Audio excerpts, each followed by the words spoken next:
A new political discussion gaining traction online is sparked debate across Zimbabwe after analysts suggest President Emmerson Mnangagwa may be facing increasing political pressure. The discussion explores shifting alliances, internal party dynamics, and the broader implications of Zimbabwe's political landscape. Sarabina Mashkwambura Nyugwachinzi Mnangagwa in deep trouble. Jonathan Moyo, political analysis shocks Zimbabwe. Subscribe or like on the bell icon. Timta Mnamubra Nyugwachinzi. Zim papers Inombranyura Ichiti. The commentary also brings former government minister Jonathan Moyo into the spotlight. Once a key figure in Zimbabwean politics, Moyo has remained an influential voice in political discourse from outside the country, often providing sharp critiques of the current administration. Observers say the discussion reflects wider conversation about the direction of Zimbabwe's leadership and the balance of power within the ruling party.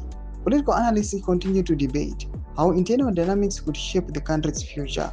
The growing reach of online political commentary has also changed how Zimbabweans engage with the news and debate. Social media and live broadcasts allow analysts and commentators to reach large audiences instantly, creating a digital arena for political discussion. As the conversation continues, many Zimbabweans are closely watching the evolving political landscape and what it could mean for the country's future governance and stability. Toma developments ari pomurezi vaupinda kumesi kuchemenuzo funguro enyi moti kunipa musoro pechitwechi. Subscribe or like, chit on the bell icon.